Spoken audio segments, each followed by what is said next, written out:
A Polícia Civil concluiu as investigações acerca de uma tentativa de feminicídio registrada em um motel na cidade de Bocaiúva. O criminoso agiu de maneira excêntrica e a Polícia Civil indica traços de psicopatia. Todos os detalhes deste caso foram apresentados na manhã desta quinta-feira em coletiva de imprensa. Então, inicialmente, acreditávamos que seria um feminicídio comum, como infelizmente ocorre muito aqui no Brasil.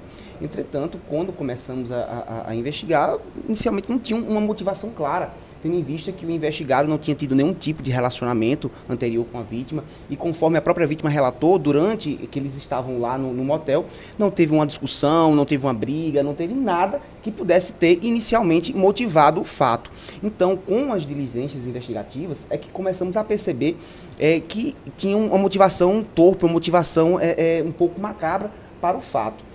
Tendo em vista que quando conversamos com os familiares dele, né, e diligenciamos até a residência dele, encontramos alguns materiais vinculados, relacionados com fatos de psicopatia, envolvendo serial killers, envolvendo atos praticados por psicopatas, e também encontramos alguns materiais que indicassem algo estranho.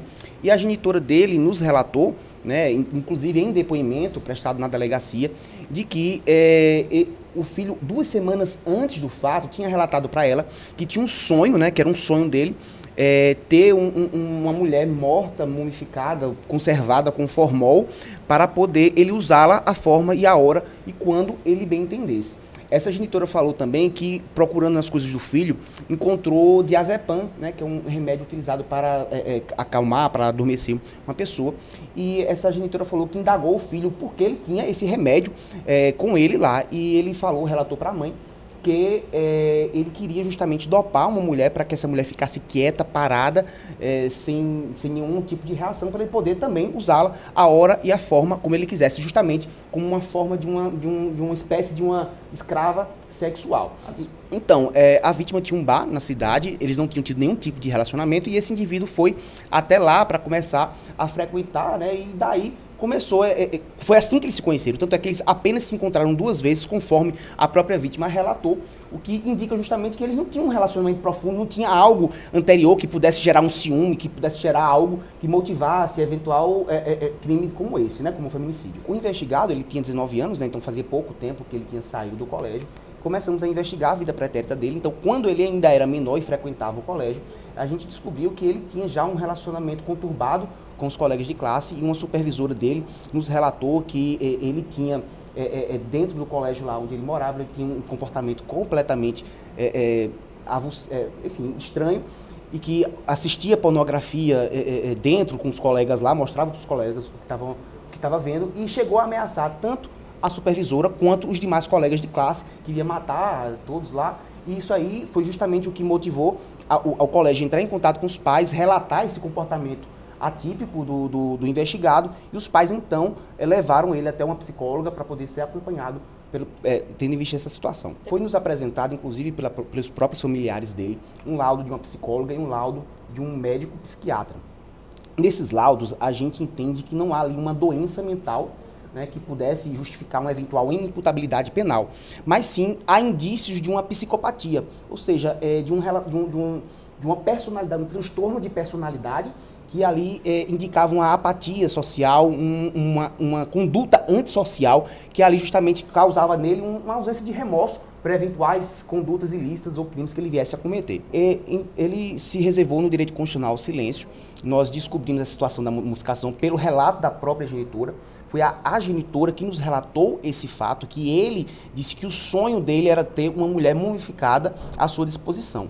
Como inicialmente não tínhamos uma motivação clara do crime, começamos a relacionar esse sonho, esse desejo interior dele com o fato em si, tendo em vista que ele escolheu uma mulher que ele não tinha nenhum tipo de vínculo, que não tinha nenhum tipo de ligação, que se, por exemplo, ela viesse a assumir, não teríamos como ligar ela a ele. Então, acreditamos que por isso ele tentou justamente contra essa vítima. O que acontece? Acreditamos que ele justamente premeditou o crime, tendo em vista que ele escolheu uma vítima em tese ideal, convidou essa mulher para ir ao motel, estavam lá, passaram 2 horas no motel, não tiveram, conforme os relatos da própria vítima, nenhum tipo de relação sexual, e a vítima relata que no momento, sem nada, sem nenhum tipo de briga, sem nenhum tipo de discussão, o investigado simplesmente avançou nela, desferiu uma gravata, né, que é uma espécie de mata-leão, e tentou estrangulá-la.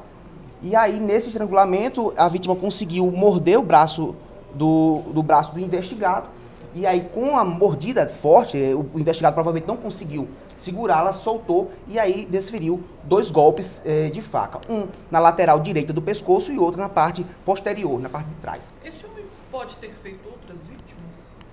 Há essa possibilidade, contudo, nós não conseguimos até o momento identificar nenhuma vítima. Não há para ele nenhum tipo de registro criminal. Esse é basicamente o primeiro crime, o primeiro fato criminoso registrado em nome dele. Então ele não é uma pessoa que tenha, pelo menos, registros policiais. Posso existir outras vítimas? Pode, mas até então não chegou ao conhecimento da polícia. Explica pra gente sobre o indiciamento dele, qual crime que ele vai ser, né, investigado ou julgado, conta pra gente. Então, ele foi indiciado, já a investigação finalizou, nós indiciamos ele por tentativa de feminicídio majorado, tendo em vista que ele impossibilitou a defesa da vítima, e no caso entendemos que ele é plenamente imputável, porque no caso das psicopatias, elas não têm o condão de tirar o discernimento do indivíduo acerca da ilegalidade de sua conduta. Então, ele, enquanto portador de um transtorno da personalidade, ele pode ser penalmente imputável, a ele pode ser atribuído a crime, tendo em vista que ali não há nenhum tipo de excludente da culpabilidade, como seria, por exemplo,